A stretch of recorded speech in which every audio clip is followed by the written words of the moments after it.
It's not good for us when you have a culture and music which glorifies baby mama. We have a culture problem in Black America. I think the best way to fix it is for everybody to stop debating about it, so everyone stop the hand-holding, and let Black Americans get to work. Democratic presidential nominees have received, on average, 90% of the vote from Black Americans for the last 6 decades. These candidates have run and continue to run on race-specific handout programs like affirmative action and now slavery reparations to supposedly save the Black community from racism embedded deep within American society. The work of improving Black lives has largely been stripped from Black Americans by liberal politicians and thought leaders telling Black Americans they're victims of America. That is what inspired Candace Owens into a political career. Candace had always thought she was a Democrat. That is, until the media's dishonesty during the 2016 election woke her up. Since coming out as conservative, she speaks on Black culture, the victimhood promulgated within it, and a society weaponizing race for political power. In 2018, she founded Blexit, a movement encouraging Black and minority communities to jump ship from the Democratic Party. Candace, who finds herself frequently canceled on Twitter, recently posted a video criticizing the propping up of George Floyd as a hero. That video went viral and resulted in an onslaught of attacks. We'll get into that controversy here. We'll also discuss Candace's own traumatic experience of being treated as a victim by the NAACP and other organizations that hindered rather than helped her.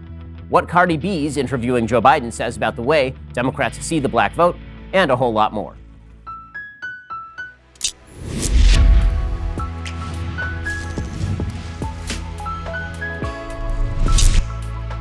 Hey, and welcome. This is the Ben Shapiro Show Sunday Special. Just a reminder, we will be doing some bonus questions at the end with Candace Owens. The only way to get access to that part of the conversation is to become a member. Go over to dailywire.com, become a member. You'll have access to all of the full conversations with every single one of our amazing guests. Candace Owens, thanks so much for joining the show. Thanks for having me. So first of all, everybody should go pick up a copy or pre-order a copy of Blackout, which comes out very shortly, sure to be an enormous bestseller. Congratulations on the book. Also, congratulations on, you told me this, so I'm not giving anything away. You're pregnant. Yes. That is an amazing thing. That is a life-changing thing. Yes. How do you feel about that? I'm excited. I mean, I'm really excited for that next chapter of my life. And I would say in terms of my political life, the stakes feel a bit higher in terms of where America's going to go. So let's start with where America is right now. We're watching, as we speak, major riots in Kenosha, Wisconsin. We've seen major riots in Seattle. We've seen major riots in Portland, in LA, in Washington, D.C., in New York City, in Chicago. Virtually every major city, all Democratic governed, has broken into extraordinary levels of rioting and looting. The media have informed us that all of this is apparently a good thing, that this is changing America in a positive way. Barack Obama suggested at the DNC that the protesters are really doing something wonderful, and the media have conflated the protesters with the rioters and with the looters. So I want to get your overall opinions, first of all, on the Black Lives Matter movement, because it seems to me that Black Lives Matter can mean 3 separate things, and there's been an attempt to conflate all of them. 1, the inarguable proposition that Black people matter. 2nd, the idea that Black Lives Matter as an organization is good, which seems crazy. And 3rd, that America is systemically racist and evil. And I've yet to see exactly how the Black Lives Matter movement, which seems to stand for both the organization and the idea that America is evil, how is that making America better? Do you believe that what's going on right now in America and has been going on since the death of George Floyd has made America better in any way? No, I mean, I think I've kind of made myself a staunch adversary of the Black Lives Matter movement. It is the antithesis of everything that I believe in as an American, first and foremost. And no, yeah, they're operating under the guise of something that's common sense. Black Lives Matter, and they're doing nothing to prove or to show that Black Lives matter to them because they don't care about Black lives. We know that all across America, in major cities, Black crime rate has gone up, Black homicide rate has gone up. Black people are dying because of Black Lives Matter activism. People burning down and looting Black neighborhoods, taking away Black jobs. So I hate everything to do with Black Lives Matter, and I have used my platform and my voice to speak out against what is ultimately a big lie, right? This is all built upon the idea that Black Americans are being gunned unarmed by a police officer. We're just peacefully, doing our business, and a police officer sees us and they come up to us and they want to shoot us and they want to kill us. And that's a lie. If you are genuinely concerned about Black lives, if I was going to be fearful in America, I would be more afraid of a Black person, a Black male, a Black perpetrator than I would be of a white person or a white police officer. Going by the statistics, we kill our own people way faster than any other person. I actually say this, and it's controversial. If you are truly, sincerely a white supremacist in America, the best thing you could do is do nothing. and let Black America tend to itself. Because what we do to ourselves, right, when left unattended to ourselves, is way worse when you look at the statistics than allowing any other group to come in and try to do anything to us. And that's including, of course, police officers who are not killing Black Americans for no reason. So in a second, I want to ask you about the extent to which racism still shapes life in America, because it remains this key issue in American politics, and the stats tend to be rather split on all of this. I want to get your answer on racism in America in 1 second. First, I have life insurance. I have life insurance because I am a responsible human being, and I want to make sure that my family is taken care of if, God forbid, I plot. If an anvil falls on my head, at least I know that my family is not going to be lacking in the money department. You should have life insurance too if you got a family, anybody who is dependent on your income. With everything going on right now, a lot of people are asking whether you can even buy life insurance. The good news? Yep, and you can do it really easily and quickly with Policy Genius. Right now, you could save $1,500 or more a year by using Policy Genius to compare life insurance policies. When you're shopping for a policy that could last for a decade or more, the savings really do start to add up. What is Policy Genius? Well, it's an insurance marketplace built and backed by a team of industry experts. Here's how it works. Step one, you go to policygenius.com, and then in minutes, you can work out how much coverage you need and compare quotes from top insurers to find your best price. Step two, you apply. Step three, Policy Genius handles all the rest. Policy Genius works for you, not the insurance company. So if you hit any speed bumps during the application process, they'll take care of it. They even have policies that allow eligible customers to skip the in-person medical exam and do it over the phone, which is why Policy Genius has a 5-star rating across over 1,600 reviews on Trustpilot and Google. So if you need life insurance, head on over to policygenius.com right now to get started. You could save $1,500 or more a year by comparing quotes on their marketplace. Policy Genius. When it comes to insurance, it's nice and important to get it right. Okay, so the main pitch, it seems, of the Democratic Party these days is that America is systemically racist. According to the 1619 Project, America was rooted in racism. America's a 400-year story of nothing but the foundations of racism being carried out in every aspect of American life. So how much do you think that racism is actually an obstacle to Black Americans living today? Not in 1960 when Jim Crow, not in 1860 when slavery was a thing, but today in 2020 America. It's not at all an obstacle to Black Americans today. It is just, there is no systemic racism. There is no law. There is nothing that says that I can't do something as a Black person that you can do. So it's completely false. What we're really talking about is the fact that people want to absolve themselves of personal responsibility, and we're being helped. If there's anything that's systemic in America today, it's white guilt. And that's the biggest problem that we have in America today is white guilt. It's been institutionalized, it's been politicized, politicians, white people feeling bad for themselves, and therefore allowing people, allowing Black people and white people alike, Antifa, Black Lives Matter, to run around and act like toddlers, right? So there's an emotional immaturity that is happening in Black America and is spawned from the education system, which shapes you from the time that you are in kindergarten to believe that because you're Black, you can't in America. When you keep telling a child over and over again they can't because they won't. Right? They will begin to believe in their own futility. And this is the thing that I try to conquer, right? I try to go out there and I try to speak and I try to say the problem, if you want to talk about anything systemic, it's that white people keep allowing this false narrative to be perpetuated and won't allow Black Americans to get up onto their own 2 feet. And that really stems from, I would say, the mid-1960s, where Black America sort of took a shift away from the peaceful civil rights into this more, hardcore, militant Black civil rights of burning down your own neighborhoods and looting and rioting, because they didn't want to take steps to be personally responsible. Well, what do you make of the argument, and I know that you cover it some in your book Blackout, the argument that was made by LBJ and still made by Democrats today, that one of the big problems is that historic racism is built into the system such that people are starting from behind the 8 ball. That if you look at the broad history of the United States, that Black Americans were discriminated against for the vast majority of America's history, really only alleviated legally in the 1960s and 1970s. And even beyond then, there were informal structures of racism. And therefore, that Black Americans are starting off inherently behind sort of the starting line. LBJ suggested, for example, that it would not be proper to simply remove all barriers to entry. You're still leaving people who are so far behind that they can never catch up, and that just wouldn't be appropriate to say, okay, now you're free to live your lives when they've already been systematically deprived of resources that other people have had in the United States. Look, nobody will debate the fact that Black Americans were oppressed in America for a long time. The problem is that, and you're talking about LBJ's Howard University speech, where he said, we need to fix this, fair. We need to give Black people full freedom. We're getting rid of Jim Crow. Great, all of these things. And then he did the worst thing ever, which is he assigned white guilt to everybody and said, but it's not enough to just give them their freedoms. We all have to get involved and we have to do this and we have to do that. What I can say to you is that there is no group that has ever lagged behind another group that has gotten ahead with handouts. You have to at some point do the hard work, right? So let's say I've been illiterate because I grew up in a Black America where I wasn't allowed to read. I'm not going to learn to read by you pretending I can read. Eventually, I'm going to have to learn to read myself. And this is sort of when all of these programs that are meant to instill equality, which are fundamentally racist in and of themselves, right? Like allowing more Black people to get into schools, which hurts Black America. These affirmative action practices, which was started by LBJ in this initiative for white people to feel guilty enough to just allow Black people to be given accolades and scholarships that they don't deserve. It has harmed Black America over time because at the end of the day, you know the information or you don't. You can do it or you cannot. And here's a great example. Look at the areas in which Black Americans actually excel in. What are the areas we excel in? Sports, right? Did LeBron James become LeBron James because every time he scored a basket, we pretended it was 4 points? Of course he didn't he did it because he did the hard work. He went after school every day, whatever it was, he practiced his game, and LeBron James became LeBron James because he did the work and he put in the work. So the areas that we excel in, disprove the idea that the areas that we lag behind, we're going to get ahead by somehow just being given handouts. We have to do the work.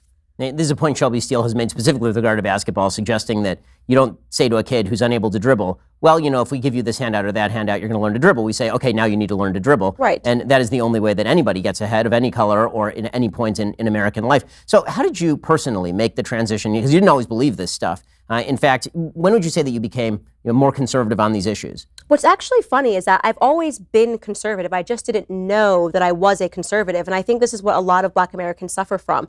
We're raised quite conservatively. And I was definitely raised staunchly conservatively in my grandfather's household. But I didn't care about politics. I was ignorant about politics. So I went through the public school system. And if you come out of the public school system out the other side and you actually learn, if you actually study, you walk out, you get your degree, and you know what?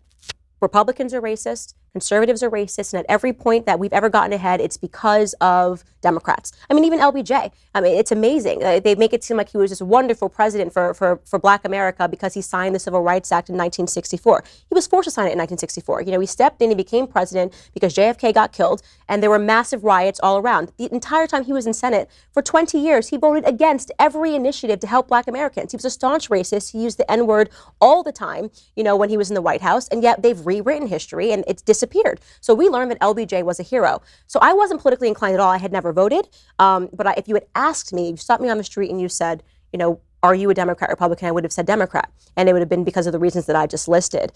So I started paying attention in politics when Donald Trump came down the escalator, and which is quite hilariously because I thought this man should never be the president of the United States ever, right? So I don't care where you were in America. I mean, I was on your side with this. Like, no, not this guy. I thought that he was just too boisterous, too New York, and also he was the guy who says you're fired, like too cultural to be the president of the United States. I didn't believe that he was the right person for the job, especially coming off of Obama, the smooth talker.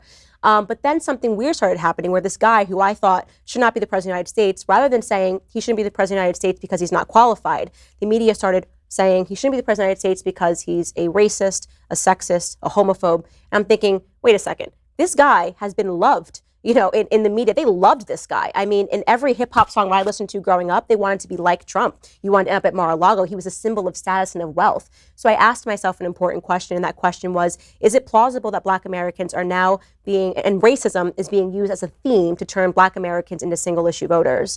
And the answer is yes. And I started researching, and I fell in love with Thomas Sowell. I mean, it really was a story of falling in love with Thomas Sowell and his books, and he knocked me into reality.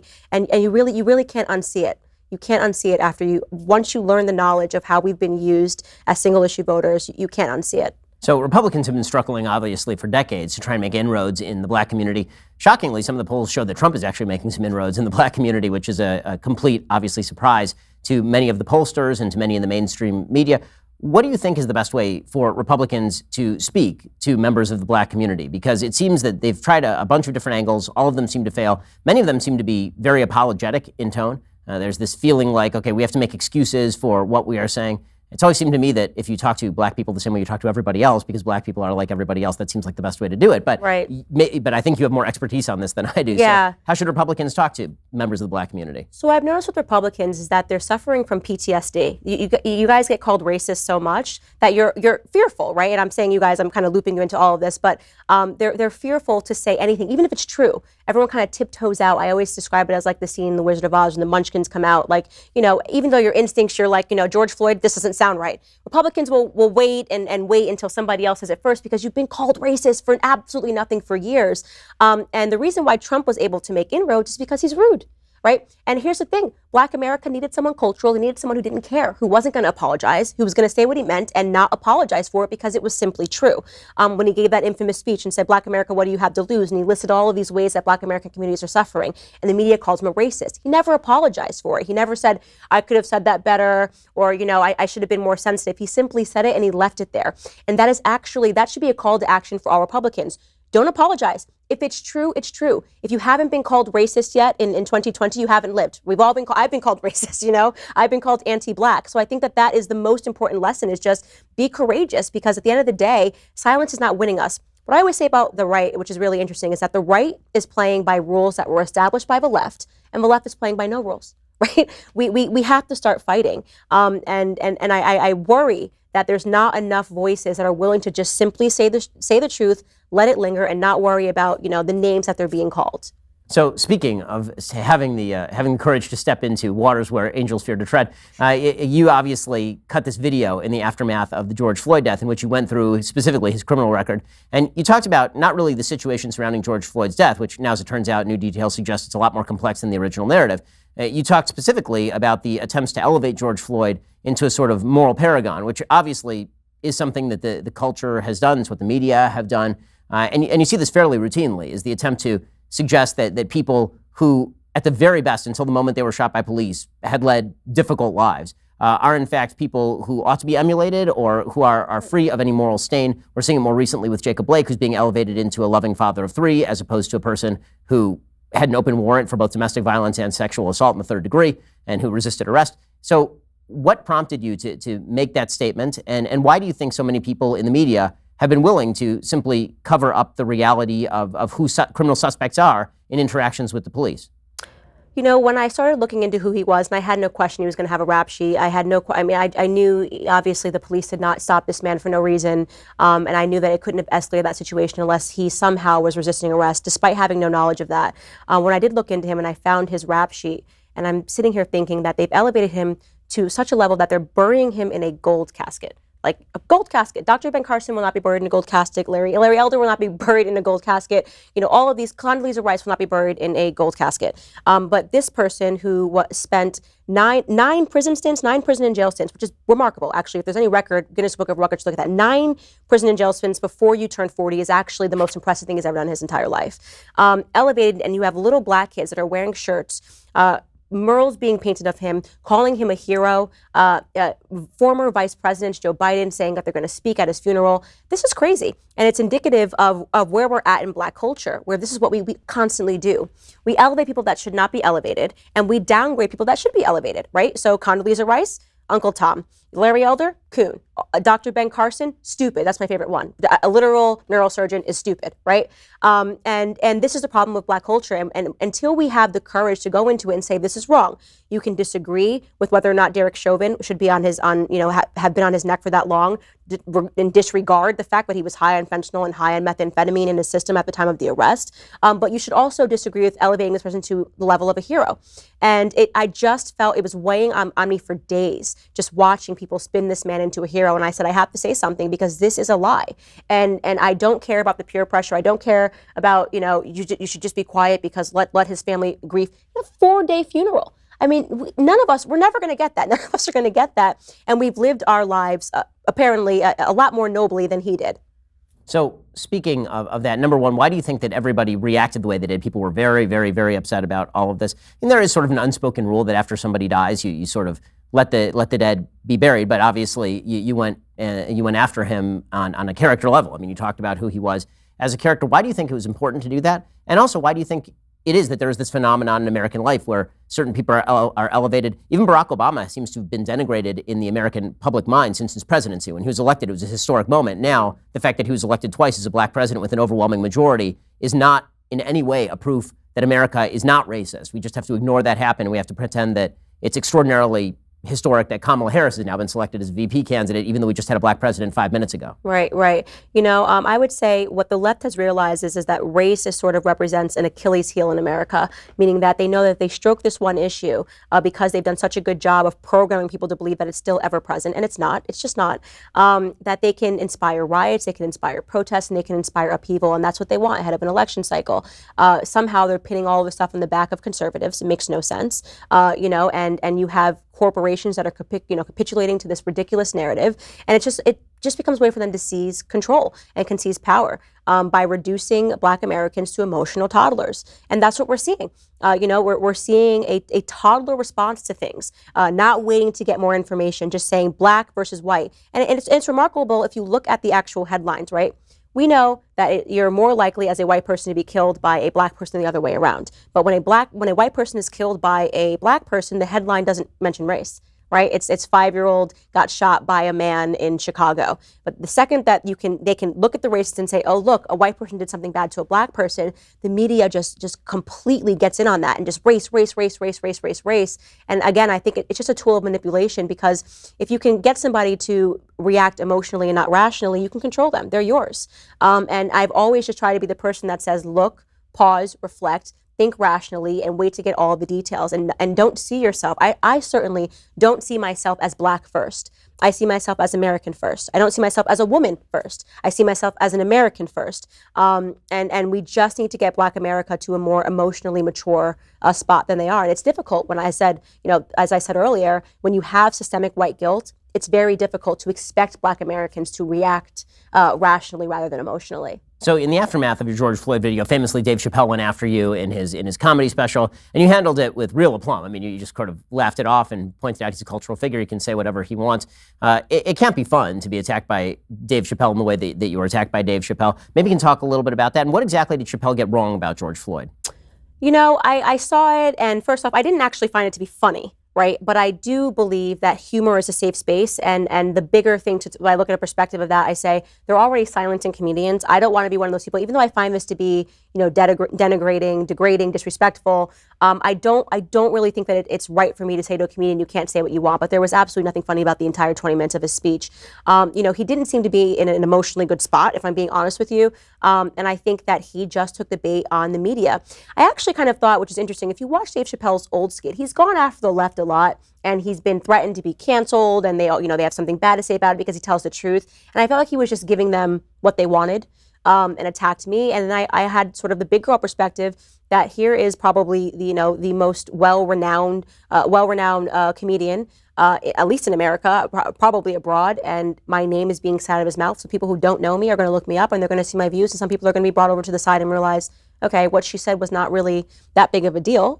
She kind of told the truth, and that's kind of what I'm after. I kind of try to look at the big picture, and not be so selfish and egotistical when I see somebody attack me. It just, it's meaningless. So in a second, I want to ask you about that perspective, because one of the themes that runs throughout your book is this theme of anti-victimhood, this idea that you're not a victim, you have agency in your own life. I want to ask where that came from in your personal life. What's your sort of history with that, and why victimhood is so attractive to so many people on all sides of the aisle and of all colors. It's a really rich political vein for people to mine. We'll get to that in just 1 second. First, let's talk about your Helix sleep mattress. Let me tell you, I don't get as much sleep as I should. I have small children. That means they wake me up at all hours of the night.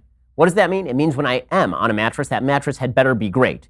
Good news, Helix Sleep made a mattress just for me, and Helix Sleep can make a mattress just for you. Helix Sleep has a quiz. It takes just 2 minutes to complete and matches your body type and sleep preferences to the perfect mattress for you. Whether you're a side sleeper, a hot sleeper, whether you like a plush or firm bed with Helix, there is no more confusion, no more compromising. Helix Sleep is rated the #1 mattress by GQ and Wired Magazine. CNN called it the most comfortable mattress they've ever slept on, and at least CNN was telling the truth that time. Just go to helixsleep.com/Ben, take their 2-minute sleep quiz, and they will match you to a customized mattress that'll give you the best sleep of your life. For couples, Helix can even split that mattress down the middle, providing individual support needs and feel preferences for each side. They've got a 10-year warranty. You get to try it out for 100 nights risk-free. They'll even pick it up from you if you don't love it, but you will. My sleep quality matters a lot to me, and that's why I have a personalized mattress from Helix. Right now, Helix is offering up to $125 off all mattress orders for our listeners. Get up to $125 off at helixsleep.com/Ben. That's helixsleep.com/Ben for up to $125 off your mattress order. helixsleep.com/Ben. Alrighty, so one of the themes that you focus in a lot in Blackout is the theme that victimhood and speaking about victimhood and believing yourself to be a victim is actually extraordinarily crippling. You have some personal stories about your sort of realization that wallowing in victimhood was a terrible idea and actually crippling for your future. Maybe you can talk a little bit about that. Yeah, so I mean, I don't know if people in the political sphere know this, but when I was in high school, I went through what was classified as a hate crime. And I talk about that in the book, what happened, who the perpetrators were, and how the media sort of, when I was in high school, took a narrative away from me because they were just like, this is perfect. We have a politician's son, called her the N-word, and we can stick a label of her as a victim, and this person as a racist. And very young people involved, 14 years old being called a racist, me being called a victim before I really decided on who I wanted to be in life. And so I got to experience what it's like. What does it feel like being a victim? What do you earn from being a victim? We've all been victimized. I could mine your life and tell you you've been a victim before. I've been a victim before. Various things. It doesn't necessarily need to be about. It doesn't need to be about race. It can be about anything. You can be a victim. But what is it about staying a victim is what the left is after, right? Like this is like what the ultimate achievement. Like this is it. You've achieved the elixir of life. Be a victim. That is so harmful and so cancerous to people. Human beings are meant to triumph. We're meant to get over things. It actually makes you stronger no matter what you go through. If you champion those experiences and you develop a good perspective about those experiences, you become a stronger individual. When I accepted this victim narrative, I suffered with anorexia for 4 years. I was absolutely miserable. I was a mean person. I wasn't happy, right? But when I suddenly had my aha moment and realized I was a child and a narrative was taken from me, not only from me, but from these kids, and people didn't know what had happened. They just loved the race thing. I realized that, wow, this is completely toxic, and it transformed my life. And it wasn't the way my grandparents raised me. They never raised me to see myself as a victim. My grandfather grew up on a sharecropping farm, picking cotton and laying out tobacco to dry when he was 5 years old. He's never once complained, never once told me I can't do something because of the color of my skin. I think it's insulting to his legacy for me to live in this America, to run around saying that I'm a victim. So I really, really do credit, my grandfather and the experiences that he championed, my grandmother and the experiences that she championed when there actually was systemic oppression against Black Americans, for making me feel too ashamed to grab on to this victim narrative when it comes to race. My ancestors didn't live through what they lived through, so I could run around and cry about being Black. So you mentioned earlier that one of your great intellectual influences was Thomas Sowell. Many people have asked me if I could pick one person in America to be president, who would it be? I've always said Sowell. Who are some of your other intellectual influences, people who really sort of changed how you think about these issues and others? Yeah, Larry Elder, I know he's been on the show. He's become a mentor to me. I sometimes, if I don't understand something because I wasn't alive for it, and I'll be like, what happened with this case? I pick up the phone and I call him. He's been wonderful. Shelby Steele and Thomas Sowell be my top 3 in terms of Black authors that have sort of slapped me into reality. But non-Black people, Milton Friedman, right? So it's not enough. When I first got into politics, I had an idea and an itch, right? Like, something's not right here. But it's not enough to just be somebody who has a feeling. You can't just keep going out there saying Black people don't have to be Democrats. You need to do the research. Why are you a conservative, right? What do you stand on? Why do you believe in free markets and capitalism? Where does Western civilization come from? So there have been so many authors along the way that I had to sort of go back and learn something. I had learned all throughout public school, but it was a miseducation, not an actual education. So I had to, spend years studying, reading books, and seeing everything that I had missed about Western civilization and what makes it so great. Great starting book that I always recommend people read is How the West Was Won by Rodney Stark. It's a great book to kind of just get you kind of grounded in, what is Western civilization and why are people pretending to hate it, and to make you feel prideful, and to make you feel proud. And I think I am so proud to be an American. I'm proud of the story of my ancestors. I'm proud that I did not have to live through that. And I am challenging and inspiring other Black Americans to realize that we are, if you are a Black American living in America today, you are a part of the most privileged Black Americans that have ever walked the face of the planet. And yet you are also a part of the whiniest, right? The whiniest and the most upset Black people that have ever walked the face of the planet. And that's problematic. Something's not right there. So let's talk a little about one of the critiques that's been made of your take on Black America. So you've used language before where you've suggested that people need to get off the ideological plantation, for example. And there's been a critique that basically says, you talk a lot about Black agency. Are you depriving people of agency when you suggest that they've been indoctrinated by the educational system, or when you suggest that they have been sort of told what to think, they've been lied to? Are you suggesting that people aren't freely choosing what it is that they've chosen politically, or do you really believe that it's really not a question of agency, it's a question of misinformation. Yeah, it's a question of misinformation, and people always get me wrong. They think that I say things to be theatrical when I say the Democratic Plantation. And people go, oh, you shouldn't say that, you shouldn't liken it to slavery. No, actually, if you sit down and you study the model of American slavery, and I say Democrat plantation because at the starting point of the Civil War, all Democrats had slaves. There were no Republicans that held a slave, that owned a slave. And when you look at the model of it, right, what was necessary? Illiteracy. Black Americans were not allowed to learn how to read. Look across America today. You can go into inner cities. Here in Los Angeles, you've got Black Americans. 75% of Black boys can't pass a basic literacy exam. Major cities like Baltimore, across 5 schools, they couldn't find a single Black child that was proficient in reading or writing. So we are actually seeing through the education system pollution, the dumbing down of all Americans, right? But especially Black Americans. And when you dumb down Black Americans, that means that they start to look, they're getting their education from culture, right? And that's problematic. Father absence, a huge issue. We know you actually were the person that woke me up on that. I watched an old video of yours on Black Lives Matter where you talked about, 23% single motherhood rate in the 1960s, 74% at the time that you shot that. I think it's 77% as we're sitting here right now. And what was important to maintaining slavery, making sure the family was broken down. They were constantly trading slaves. If you read Frederick Douglass's book, his autobiography, in the first chapter, he talks about how he felt nothing when his mother died, felt nothing when he was taken away from his sisters, because that was important to maintaining the slave mentality. So in my book, I have a book on slavery, and I really spell out, when I say Democrat plantations, I mean it. It's been updated, it's been modified, but we are very much still living on the plantation, doing the work for Democrats and getting nothing back, right? Voting for them in 93% margins is, to me, that's the form of slavery. We're doing the work for you, and we're getting nothing back. Our communities don't get fixed, our children don't get brighter. So I'm a lot more thoughtful than people give me credit for. It's kind of, it sounds like a flamethrower, I'm just a flamethrower, but I've thought deeply about these topics, and I believe what I say. So let's talk about some of the cultural influences that you're speaking about. So obviously, there's the culture of politics, which is very much based in race. Politicians have an awful lot of hay to make out of suggesting that people are racist. Kamala Harris is I think, the greatest example of this I have ever seen in modern American politics, literally calling Joe Biden a racist, and then 1 year later suggesting that she called him a racist because they were in the middle of a debate, which is about as transparent a move as I can possibly imagine. So you have the culture of politics, you have the culture of Hollywood, in which movies are constantly suggesting that Black Americans are victims. Recently, there was a movie on Netflix I was watching with my wife in which there was a literal speech by Jamie Foxx about how America was built to keep Black women down. And then there is the culture of music. And I want to go through each one of these with you. So in terms of the culture of politics, we've gone through that a little bit. When you look at how Hollywood addresses race, what are the problems that you see there? Because obviously this is mostly a bunch of white executives who are attempting to I think, be sympathetic or empathetic to what they think Black Americans believe or want to hear or feel. What do you think about Hollywood's messages on race? Yeah, well, first and foremost, the Democrats control Hollywood. You're not allowed to be a conservative, a vocal conservative, and still keep your job, right? I mean, if you're a vocal conservative and you come out and you say something, you're canceled, you're gone, you're out of here.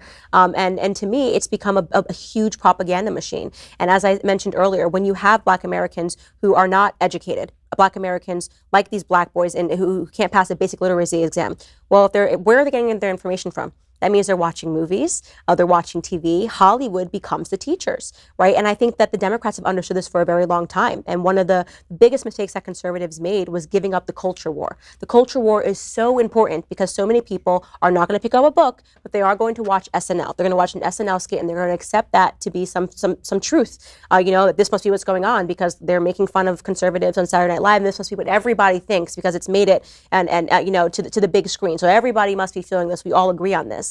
That to me is simple propaganda. So let's talk about the culture of music. So we have some agreements and we have some disagreements on the culture of music, famously. So when it comes to the culture of music that is consumed in the Black community, obviously rap is at the top of the list. There's obviously a huge gap between the high forms of art that have been created by members of the Black community and the rap culture of today. I mean, it's a pretty broad range between Nat King Cole and Louis Armstrong and Duke Ellington and, say, Cardi B, who's now, I guess, interviewing the former vice president of the United States. What do you make of rap culture? Because you have sort of a split opinion on rap culture a little bit. Like, on the one hand, You seem to recognize some of the downsides of the messages being purveyed. On the other hand, you've suggested that there are some sort of differential messages in there that might be useful. Right. So, I mean, there are definitely a minority of rappers who are rapping about things that are actually important. And I grew up listening to Jay-Z. I don't like Jay-Z anymore because of his politics, and I think he's being used and he's become a puppet. But growing up listening to his music actually did something different for me when I was, a hopeless, impoverished person listening to his music, and he talked about how he made his way out. He wasn't talking about, killing a bunch of people. He was talking about business, and his Black album, he really talks about how he would not allow an industry to use him, how he understood what his worth was. These things were actually important lessons about business. And it came in a lyrical form, and it was good, right? I would say Kanye West, he's never really written about like go out, grab a gat, and just kill people. But unfortunately today, that's the majority of what rap has become, right? And so I completely agree with your assessment about Cardi B. It is one of the biggest insults. If Black Americans are not insulted by the fact that Joe Biden, who has been hiding in his basement, for the entire year, made an appearance and came out because he was going to do an interview with Cardi B. Do we have nothing better to offer? I mean, this would be akin to Donald Trump saying, I'm going to give no interviews, but he came up and he decided to give an interview to Justin Bieber, right? I mean, Justin Bieber, I'm sorry, I know you're a Christian man. I don't even want to put you in the same boat as Cardi B. But it would be absurd, right? White America would go, what is this? Why are you being interviewed by Justin Bieber? And it's because you're pandering, right? You're pandering. You look at Cardi B's Instagram, you see she has millions of followers, and you think, okay, this is an illiterate person, and if I appeal to this illiterate person and she does, like she literally did in the middle of this interview, and they think she's cool, she's hip just by sitting here and taking this interview, Black people will vote for me. It's basically saying, Black people, you are stupid, you are dumb, and you're so foolish. I mean, do you think, what if she just said in the middle of the interview, Joe Biden, can you name one Cardi B album? Joe Biden, do me a favor, just one Cardi B lyric. He couldn't do it. Of course he's not, because he's being handled and they're saying Black people like this person. This is what they're into. And so here you go, talk to her. Same thing with Hillary Clinton when she went on the Breakfast Club and she said she had hot sauce in her bag, right? She didn't know what Beyonce's talking about came from. One of her handlers said, say this, right? Probably got the questions ahead of time. Say this. Say you keep hot sauce in your bag. Right now, Beyonce's song is trending and it's hot sauce in my bag swag. And she looked like a fish out of water and said it. It is demeaning. It is pandering. It is ridiculous, okay? And she asked pointedly ridiculous questions. I want lower taxes, but I want universal health care for all. She had no idea what she was doing. And yet both Bernie Sanders and Joe Biden made the time to sit with her because they believe Black people are stupid. And Black people that thought, yay, that's a win. No, it's not a win. It shows you that they still believe that you are so stupid that they couldn't find many of the amazing intellectual Black people that we have in the world to sit down with and ask them tough questions. An interview with Condoleezza Rice, right? An interview with Larry Elder. Even if you want somebody that is a Democrat, that's fine. There are way more intellectual Black Democrats you could have sat down with, yet you chose an illiterate rapper because that's what she is. She's illiterate. Well, I mean, I would have paid money to hear Joe Biden's rendition of what as a popular rap artist myself, whose remix slaps significantly harder than the original. I can honestly say that Joe Biden's rendition, I would have paid good money for. So I need to ask you about the Kanye issue. So famously, we had a little bit of a tete-a-tete on Twitter when Kanye came out and he was supporting President Trump. And I said, live by the Kanye, die by the Kanye, which is mainly me saying, Kanye takes a lot of positions on a lot of different issues. And you got a little bit upset about that, it seemed, on Twitter. So what do you think is the proper relationship between celebrity and politics? Because I am a strict down the line. I think that celebrities have no place in politics unless they actually know what they are talking about on any sort of deep level. I understand the impact of celebrity. I understand, but I object to it. Right. But you have, I think, a more nuanced version of that. So what's your view on celebrity and politics? Yeah, with Kanye, I think what I was upset with was that so many people were just dismissing him and calling him crazy. And it's just not fair. I mean, I think I like Kanye. Kanye's a friend. And Kanye is a person that is a billionaire. And I would not take someone, to be like, he's richer than both you and I sitting here combined, right? I'm assuming, I don't know, maybe you're a billionaire. And people keep taking him lightly, and it's been his entire life. Kanye was not coming out telling people how to vote. He never said, vote for this person. He never said, do this. He never said, listen to me, follow me. He simply said, I support the president. And I'm tired of people bullying me, telling me that I can't wear a MAGA hat. And that was such an important message, especially for Black Americans. And maybe I was emotional in my response because it is so hard. You try being a Black conservative amidst Black Lives Matter, right? And go out and say, I support the president, and you will see how you get treated, right? It's easy. You get called racist. With us, it's ferocious. they want you gone. I mean, they will accuse you of anything. They want you gone. You get death threats. You get all of these horrible things. And here's a guy that's just saying, I'm no longer going to lie about who I support. Not if you don't support him, you're a racist. I mean, we know his wife is not a Trump supporter, despite the fact that she works with them. And I thought this is productive. It's a good thing for someone to say, I'm comfortable saying that I'm black and I'm a conservative in the cultural realm, especially because we know most black Americans have their eyes fixed culturally, that it just sent a huge signal that it's okay to break away from the hive mentality.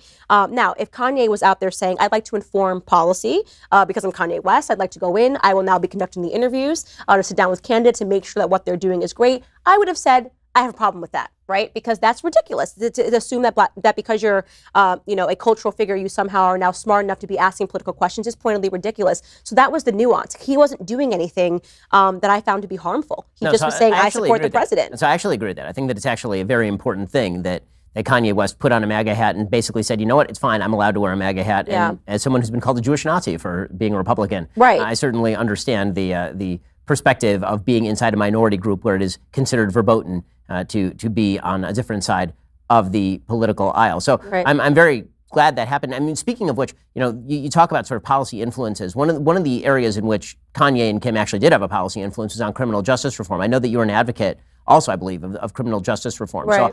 So I had some difficulty with the criminal justice reform bill that the Trump administration pushed, mainly because I was not of the opinion the criminal justice system is inherently racist. I think there's a case to be made that we should cut back on the drug war because I think that there are a lot of people in jail for ridiculous, for silly crimes, right. Or crimes that at least they were in jail for too long for. But overall, I'm not of the opinion that people are being incarcerated for no reason, or that mass incarceration is a serious problem. So where are you on criminal justice reform? Right. And do you think that is an effective version of outreach to black Americans? I think you can, I don't think there's a dichotomy here. I think you can believe in criminal justice reform without, subscribing to the idea that black people are being put into jail for no reason. I don't believe, I believe both. I do not believe that black Americans are being put into prison for no reason.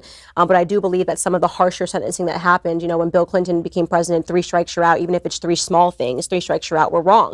And a lot of people were still serving prison sentences because of that. So I think, it's good to take a look at the criminal justice system. I don't think it's great, and I'm someone who grew up with uncles that were in and out of prison.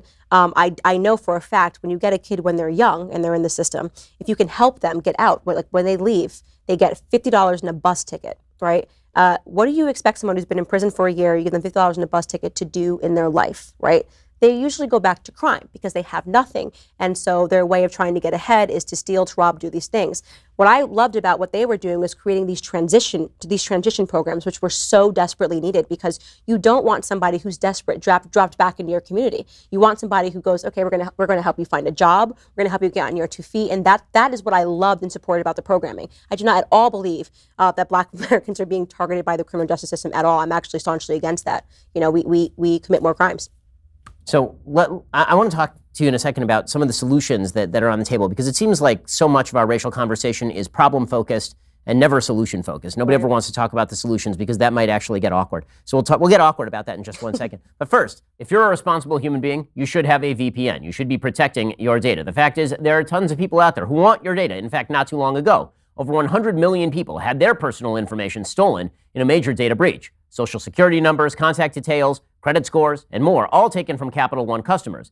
And it's not just Capital One. Equifax, eBay, Uber, PlayStation, Yahoo, they've all had leaked passwords, credit card info, and bank numbers belonging to billions of users. And if you think hackers only target large companies, wrong. Which is why I use Expressvpn to safeguard my personal data online. I know the guys at Expressvpn. I trust them to protect my data, and if that's good enough for me, it should be good enough for you too. According to recent reports, hackers can make up to $1,000 from selling somebody's personal information on the dark web, making people like me and you easy, lucrative targets. Expressvpn is an app for your computer and phone. It secures and encrypts your data so you can have peace of mind every time you go online. The app connects with just one click. It is lightning fast. The best part, Expressvpn costs less than $7 a month. Listen, if a breach can happen to Capital One, it can easily happen to an individual like you. Protect yourself with Expressvpn, the #1 VPN rated by Wired, CNET, The Verge, and countless others. Use my special link, expressvpn.com/Ben, right now. Arm yourself with an extra 3 months of Expressvpn for free. That's expressvpn.com/Ben for an extra 3 months for free.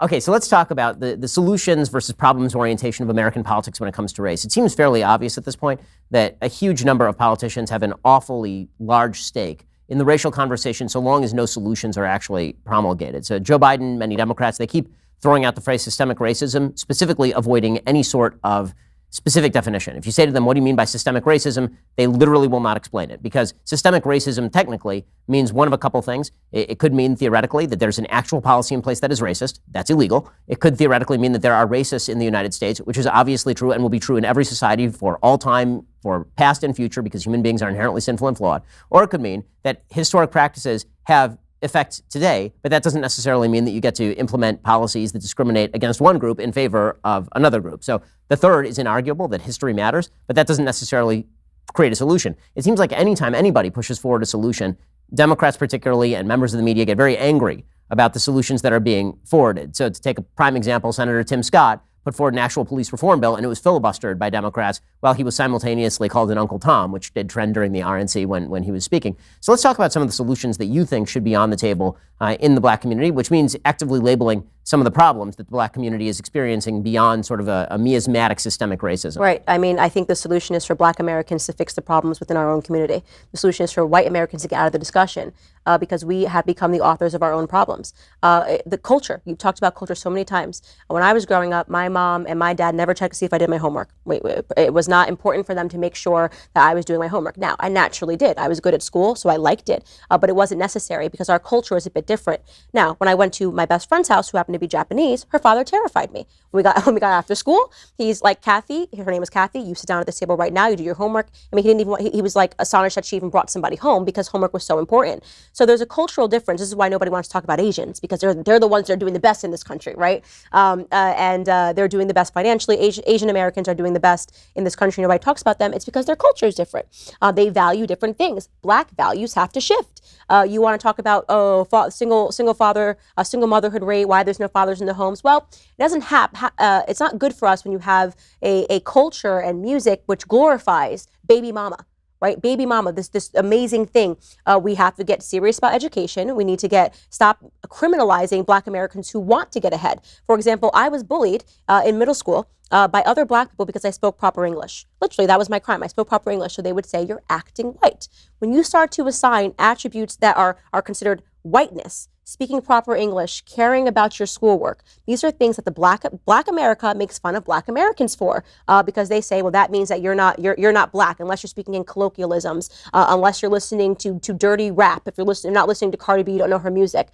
So I've seen this growing up. This has happened to me. We have a culture problem in Black America. I think the best way to fix it is for everybody to stop debating about it, so everyone stop the hand holding, and let Black Americans get to work. Well, it is amazing how many white Americans seem to want to take control of this particular debate. The entire anti-racist contingent led by Robin DiAngelo and her white fragility crew, they've attempted to regain control of racial issues in America, essentially by suggesting that black Americans cannot be expected to fix the system, that white Americans are the only ones who can fix the system since white Americans created the broken system in the first place. This call has been taken up by a wide variety of political figures who call for things like slavery reparations from the American government. It was taken up by the National African American Museum of History and Culture, who literally suggested in full-on white supremacist fashion that things like punctuality and delayed gratification were white attributes. Mm-hmm. So what do you say to white people who insist that they are so woke that they know better than somebody like Candace Owens what the black community needs? I say you're racist. Right? I find that to be a fundamentally racist concept. I mean, and I've had that attack. If white people that come to me and say, you don't understand. I don't understand what it's like to be black in America. I've done it my entire life. I've never taken one day off on being black, not even an hour off. I've done it my entire life. And yet they feel they have the authority. That white guilt has given them the authority to help me understand what it's like to be black, which is basically saying that unless I view myself as less than them, I can't be black. Imagine that. I'm saying to them, I view myself as your equal. And that bothers them. That really bothers them. This idea that black Americans are suffering because of the color of their skin. I mean, imagine a world where people think Malia and Sasha Obama are suffering. Right? That's what they're suggesting, because of the color of their skin. But Malia and Sasha Obama should be given handouts in life, that they're suffering, and there are all these horrible things that they're going through because of the color of their skin. No, that's not true.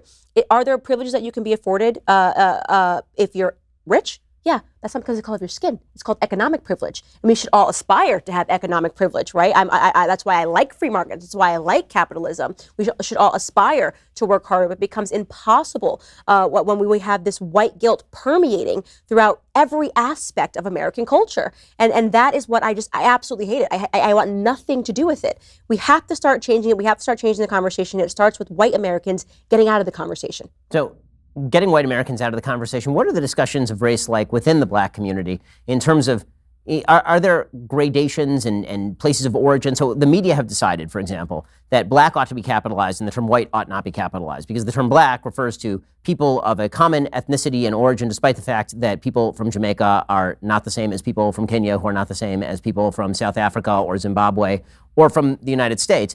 This is all one unified group of people. White people, however, are merely defined in opposition to black Americans. You see some of this in the treatment of Kamala Harris, because there have been people like Thomas Chatterton Williams who have pointed out she's not actually an American descendant of slaves, right? She's not a descendant of American slaves, that she is half Jamaican and she's half Indian, and that if you're going to look at the demographics of Indian Americans are actually the single richest subgroup in America right now, and so it's difficult to make the case that Indian Americans are subject to vicious, brute racism. What are the discussions of race like within the black community, or is it sort of irrelevant within the black community itself? I mean, it's incredibly immature, and I will say that over and over again. It's incredibly immature, and because they just have become so comfortable with being a victim, because society has allowed it. You've allowed the toddler to throw the tantrum so many times that this is the way that they think is the method to get what they want. It's easy. Being a victim is remarkably easy, right? That's the easy path in life. Life is hard. Being responsible for yourself, waking up every day, going to work, taking responsibility when you do something wrong, that's the harder path. Saying you're a victim and when you fail, it's because of white people, the white boogeyman, that's very easy. And so amongst black Americans, it's very hostile when a black American like me ordains to think for themselves and says, I don't accept this narrative. It's very hostile, it's angry, but it needs to happen.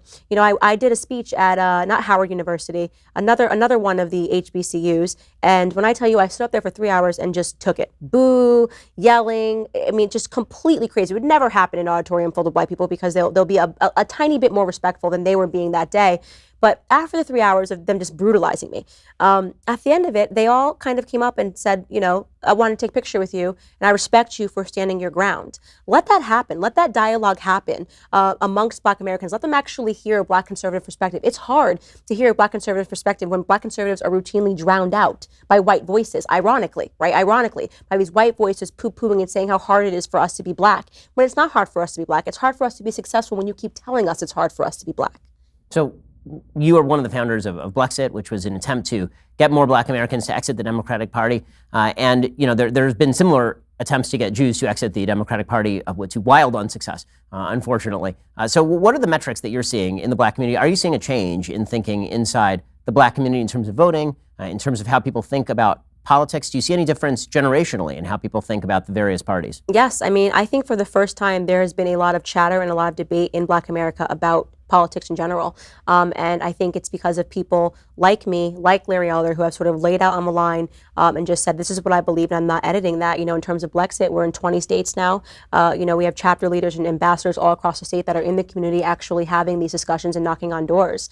And I think at the height of this sort of racial unrest, there also is racial conversation. And I will tell you, when I got started, I had no black fans. It was, you're an Uncle Tom, you're a coon, you're a house Negro, and that has completely transformed. And I am, inundated with emails of people thanking me. And the number one thing that they say, which I find to be incredible, is thank you for giving me my life back. Right? And that's an incredible statement because I feel that. That's how I felt when I opened my eyes after I finished the first Thomas Sowell book. I wanted to just look at him and say, thank you for giving me my life back. Like, now it's okay. I can go out and I can be great. I don't see myself as less than. Victimhood is a weight. You're walking around with the weight on your back and you don't realize you've been carrying that weight until you let it go. And now I feel that I can sprint in my life and I can go and I can achieve things. I know I can because I know that I'm not being oppressed because of the color of my skin. That's what Blexit offers for our members all across the nation. And the reason why we did it was to create an actual community, because I think when you're a black conservative, you can think you're alone. And we wanted them to just see you're actually not alone. There are tons of us popping up all across the state, all across America. And I do credit Donald Trump with a lot of that, because he just had the courage and the audacity to say it and not apologize. President Trump, obviously, a very controversial racial figure. A lot of people maintain, the media maintain constantly that the president is a personal racist. Simultaneously, they claim that Joe Biden is a great unifier on the issues of race. You obviously have met with the president a bunch of times. You know President Trump. He's a man who says very awkward and off-putting things on a fairly regular basis on places like Twitter. What do you make of the accusations that he is racist? It's so ridiculous. It is so ridiculous to call him racist. I'll tell you, the only color that our president sees is green, and he's been that way his entire life. The man likes money, he likes success, and he likes winning. And I see nothing wrong with that. He's in the right place. He's in America, right? That shouldn't be controversial. And I admire his courage. I agree with the assessment. People say all the time, I wish he would stop tweeting. He's not eloquent. We needed that. We were dying. Conservatives were dying because of political correctness. We needed the exact opposite of political correctness to have this opportunity, this small window of opportunity to get ahead and get out in front. And I think we've done that. And I think conservatives have seized that. This is the first time I think that we have seen so many conservative figures find success. And people don't realize that is attached to Donald Trump not backing down, not apologizing. It's giving more people the same kind of a spine. Do we need a President Donald Trump type character forever? No. You know what I mean? I think after 8 years, people will say, I'd like something a little bit more calm, and that's fine, but we needed him right now. He came at just the right time. So I'm a huge fan of him. He's been amazing to me. He's been amazing to my family. And I support him in every single regard. I think he's the man for the job right now. And so meanwhile, Joe Biden, of course, has been cast alternatively as the foil to Kamala Harris, who's trying to keep her from a little black girl like her from going to an integrated public school, and then simultaneously the light bringer when it comes to all racial issues who can unify the country. So what do you make of Joe Biden on the issue of race? To be honest with you, I don't know where I think he is mentally deteriorating. I think, obviously, if you look at his Senate record, he was not the biggest supporter of black issues. He liked segregation. All that is true. I don't think he knows where he is right now. I find it actually, if you want to be insulted by something, it should be that despite the fact that I disagree with Kamala Harris on virtually every policy she is competent. She's there, right? The fact that she ran against him and lost and now is his VP, it's interesting because I genuinely think that he is being hidden right now because he's got some issues. He's mentally deteriorating. He doesn't know where he is, and half the time he's saying he's running for the Senate. So he's not a strong candidate. He just doesn't have the it factor. When I say the it factor, it's not about being conservative. Donald Trump has this it factor about him. Barack Obama had an it factor. Bill Clinton has an it factor, right? Whether you love him or hate him, these people had an it factor. And they have an incredibly weak candidate right now. I don't know what his policies are. I genuinely said this morning, if you walked up to a Biden supporter and you said, tell me why you're supporting Biden and don't mention Donald Trump, what would they say? Nothing. I mean, the entire DNC literally was that just Donald Trump is a bad, very bad orange man who's orange and bad, and maybe Hitler. Maybe Hitler. So who do you think wins? I mean, right now the polls show that Biden is up pretty heavily. They seem to be narrowing a fair bit. I think in large part due to the fact that the Democrats have decided to tut the unrest in most of America's cities and pretend that none of that is happening. Who do you think ends up winning the election? Trump wins, and I think it's going to be by a lot unless mail-in voting happens. Mail-in voting makes me very nervous. It's just something you can't get a handle on. But if the election goes forward and we can vote in person, Donald Trump is going to win. I think it's going to be by a landslide. So putting aside some of the formal politics, one of the things that frightens me most is the way that corporate America has embraced some of the victim mentality. You've seen it in virtually every literally every day I receive emails from somebody at a major corporation who's being browbeaten to support the Black Lives Matter agenda, no matter how radical. We saw just this week that the NBA declared that they were going to cancel games in protest. It seems like corporate America has taken it upon themselves to mimic all of the most radical sentiments. Where do you think that's coming from? And do you think that there's a future for a unified country when even the most apolitical aspects of American society are being politicized to this extent? Yeah, I would say corporate America is completely spineless. We have seen in the rare examples where somebody actually stands up for their company and says, I'm not going to do that, they win. Because one thing about the left is they have ADD, right? So they're super angry about something one day, but then they forget why they're angry because they need to be angry about something else the next day. And we saw that with, I believe it was SoulCycle. The owner of SoulCycle hosted dinner with Trump, and then you had Chrissy Teigen, I'm canceling my SoulCycle membership, which was one of the most out-of-touch privilege, $400 a month membership. Most people don't have that. They can't join you on this boycott. But she did that, and then, you know what? She was angry about something else 2 days ago, and nothing happened to SoulCycle. And they need to realize that is what the left is. They want to see if you will capitulate, if you will do what they tell you to do, if you will get on your knees. And if you do it, they forever own you. That's the thing. They forever own you, which is why I am so hesitant to ever apologize for things, because all they want to do is expose a weak spot. And once they have you for good. So don't apologize for things that you know are ridiculous, for being a company and saying, oh, well, they have 10 white executives and only one black executive, and suddenly you're revamping your entire company, because Black Lives Matter says so. Posting the black square is one of the most meaningless things that we've ever seen done all across America, but they all did it. Racism healed. Racism everywhere. Done. I was happy. A peaceful day of no leftists on Instagram. I was like, please, let's do this. Please, guys, please be quiet. It's pointedly ridiculous, and they can't keep it up. That's the thing. It's like it kind of goes against free markets and capitalism, because we're also competing globally. If you really are hiring people on the basis of whether of their anatomy, whether they're a woman or a man, not based off of their skill set and the merit, it doesn't work long term. You just can't. It doesn't work long term. This guy was really dumb, but he was Spanish, and we needed to hit the Spanish box. So this is why we hired him. It doesn't work. So it falls apart. And I think that eventually they will realize that they've made a dangerous mistake. It's a slippery slope, and they're going to lose. So you mentioned privilege there when you talk about Chrissy Teigen, and in your book you say at one point that liberalism is a system of remarkable privilege. Well, what do you mean by that when you say that? Liberalism, this kind of liberalism that we're seeing today, can only happen in a sign when we're all privileged, right? How privileged do you have to be able to debate bathroom signs? Like, to be able to say, this is my issue, I want them stripped, saying either man or woman, I need the sign to say any gender can go here. I mean, do you think during the Great Depression that could have been a thing? Like, do you really think, like, when people are jumping out of buildings, losing all of their money and everything, that would have been a thing? If somebody had said at that time, listen, I know that we're all really poor, we don't have nowhere to live, but these bathroom signs, right? Like, because we're doing this, in the end, these fights are getting more and more ridiculous, these battles are getting more ridiculous, it really is a sign, a symptom of just a remarkably privileged society. Conservatism is about sense and sensibility. Everybody is a conservative in times of hardship, right? You save your money, you work hard, you're desperate to get a job, you'll do anything for a job, and that is what conservatism is all about. It's about grit, it's about determination, and that is sort of the picture that our founding fathers foresaw when they created this country. And then when we are privileged and everything works because of a conservative system, you end up with privilege. You end up with liberalism. You end up with leftism unleashed. And that's what we're seeing today. These kids are brats. I mean, call it what it is. Half the time when you see these kids getting arrested, I think they should arrest the parents too. Who raised this? Who did this? How did you turn out being a kid that put on a black mask and threw in a Molotov cocktails into somebody's business, right? And that really is, it's a symptom of the baby boomer generation, which I get into in my book, something that Shelby Steele helped me understand, because they were the first generation that won the argument against their parents because the media told them everything your parents did was wrong, because they were the Jim Crow generation, and now you are right and you have the agency and you know everything. It's something that we need to sort of just focus on and get people to realize that they're bratty, they're spoiled, they're overprivileged, and that's really what's happening in America today. So you mentioned social media there, and the black square posting and all of the sort of virtue signaling that happens on social media, all the viciousness. Twitter obviously is a place where to dunk and be dunked upon is the way that I've put it. What do you think of social media? You're obviously a very avid and an excellent user of social media to promulgate your points.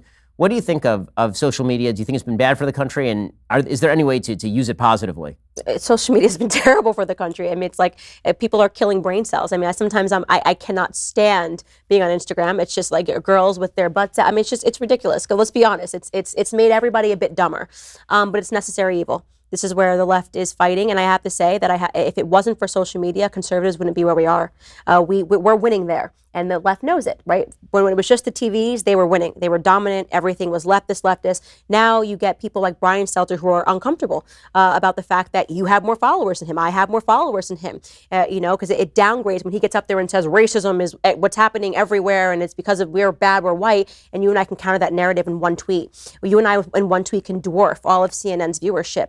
That makes them uncomfortable, and we need that. So it's actually in a weird way, it's paradoxical. It's necessary. It's evil, but it's necessary evil, and it's actually a space that conservatives are winning in. So let's talk about some of the work that you've been doing over at PragerU. So you moved over from Turning Point USA to Prager University, a couple of years ago? Yeah. And PragerU obviously is sort of a sister company for Daily Wire. We've worked very heavily with them in the past. So what prompted you to decide to move over to PragerU, which is a real shift in what you were doing? Yeah, so one of the things about Turning Point is it's such an important battle to say we're going to fight and to win college campuses. The first thing is that I got into this because I wanted to change black hearts and black minds. Can't really do that on college campuses because unfortunately most black Americans don't make it to college campuses.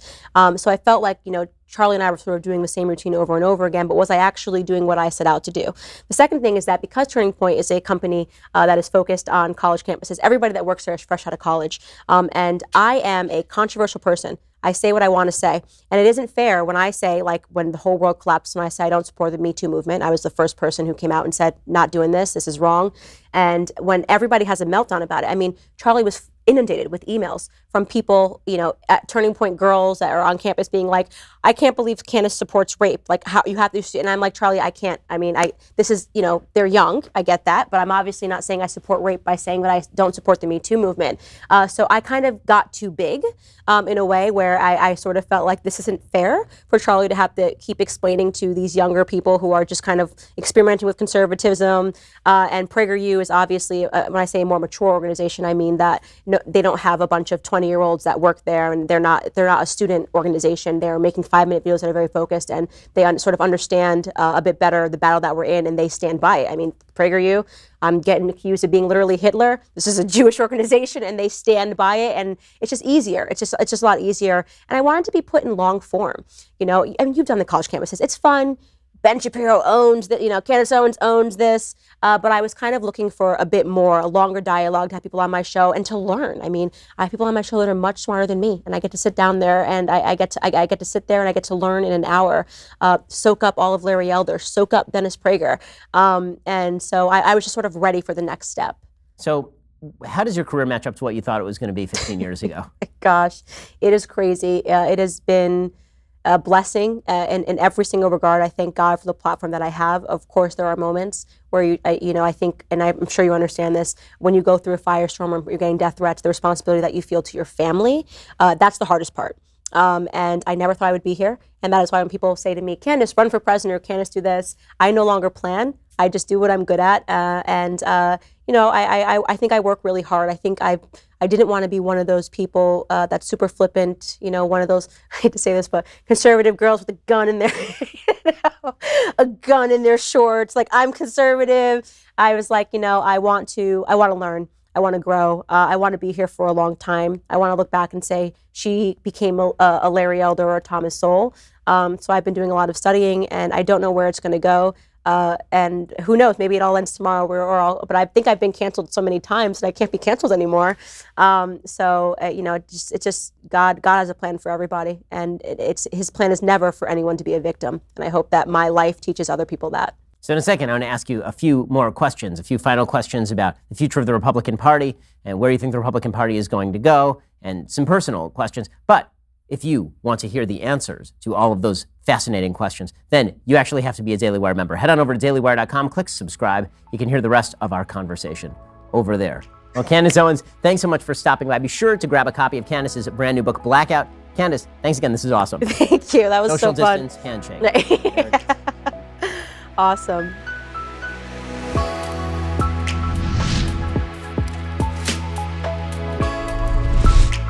The Ben Shapiro Show's Sunday Special is produced by Mathis Glover. Executive producer, Jeremy Boring. Our technical director is Austin Stevens, and our assistant director is Pavel Wydowski. Associate producer, Nick Sheehan. Our guests are booked by Caitlin Maynard. Editing is by Jim Nickel. Audio is mixed by Mike Coromina. Hair and makeup is by Nika Geneva. Title graphics are by Cynthia Angulo. The Ben Shapiro Show Sunday Special is a Daily Wire production. Copyright Daily Wire 2020.